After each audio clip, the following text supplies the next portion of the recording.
Hey everyone, welcome to Color Acres. I am in Christmas candy mode. So today we are making caramel peanut clusters.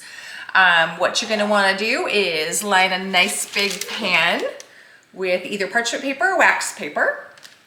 Be putting it on those after we're done with them. And then you're going to need, we're gonna melt together. So you need a microwave safe dish to melt in. A package of 14 ounces of caramels, either caramels that you unwrap, or I just bought these little caramel bits, so much easier. So this is only 11 ounces, so this is gonna be a little less than what the recipe called for, but that's okay. So 11 ounces or 14 ounces, depending on what kind of caramels you're using. Then get that in your microwave safe dish. Then we're gonna add a 1/4 cup of heavy whipping cream. Also make sure you have a good old little spatula ready, kind of splashing my heavy whipping cream around.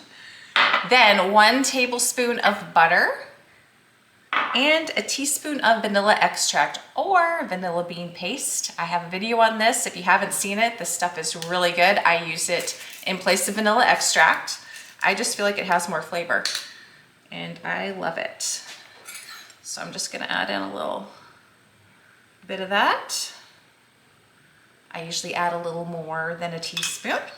All right, now we are gonna get this in the microwave and we're gonna melt it together. You wanna stir it every 30 seconds. So just keep microwaving till it's melted. I'll let you know exactly how long this takes.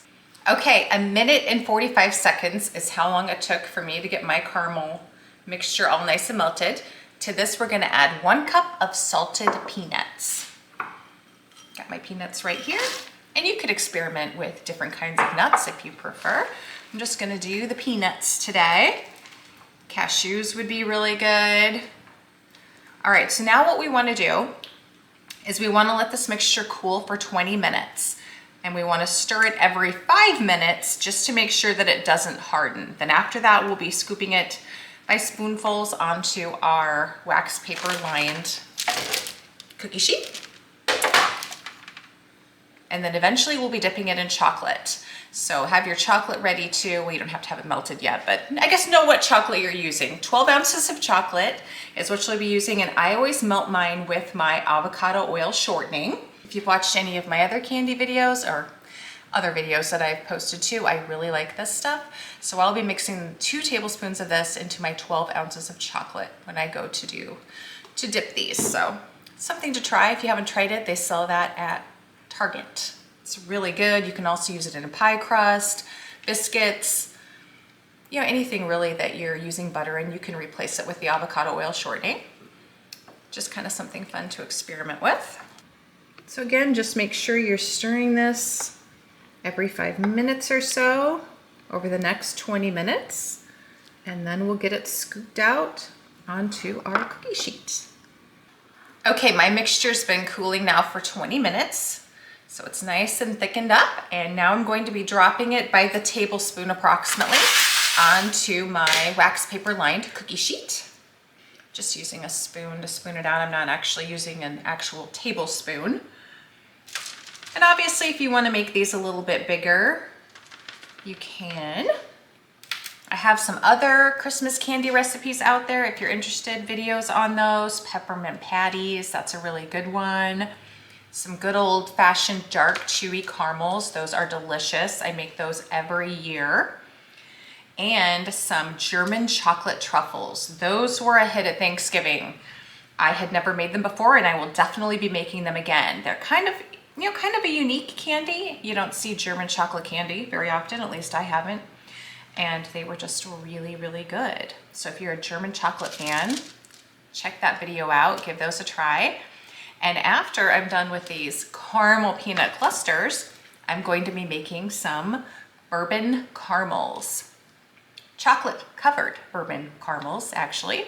So that recipe is gonna be different than my other caramel recipe that I have out there. The other one that I do is one I do every year that is just my tried and true that I love. This one will be a little different, not just because of the bourbon, but the recipe in general is just gonna be different. So hopefully they're just as good. I'm sure they will be. And to me, anything with caramel is delicious. That's why I wanted to do these caramel peanut clusters. And I'm also going to be experimenting with freezing some of this candy to see how well it does and how well it will stay in the freezer. So I'll update you on that.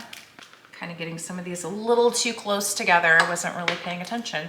After you put them out on here, they kind of spread out a little bit. So some of mine got a little too close, but that's okay. I have experimented with freezing the peppermint patties, and those do freeze well. So if you're interested in making some candy ahead of time, those are fine to freeze ahead of time for a few weeks. All right, now we're going to be popping these in the refrigerator for approximately 30 minutes till they get nice and hard before we dip them. You can also speed up the process and stick them in the freezer for a bit if you like. That's probably the route I'm gonna go. So I'll see you back here shortly when these are nice and hardened up and we're ready to dip them in some chocolate. Okay, I'm back. Mine have hardened nicely. I had them in the freezer. So one thing I learned, I would recommend actually not putting these on wax paper or parchment paper and then sticking them in the fridge or freezer. Because what happened is, as I was trying to get them off of the paper, the first ones came off really easily. And then after that, they were sticking to my waxed paper. So I would just go ahead and put them on that cookie sheet and then just use a little spatula to loosen them off of the cookie sheet. So rather than having them sticking to paper. So anyway, that's what I would do different. I've got my chocolate all nice and melted. I'm just gonna get these loosened so they're ready to dip. So after I dip these, I'm just gonna put them back on this cookie sheet to harden. I'm not going to do any parchment paper and have that potentially be a problem again. So get these all nice and loosened off of my cookie sheet real quick so they're ready to dip. And the great thing about adding this avocado oil shortening to your chocolate, or you can do coconut oil, it just keeps it, I melted this chocolate a little while ago and it's still fine. That just helps it last a little longer if you end up having something happen that delays your dipping like I did.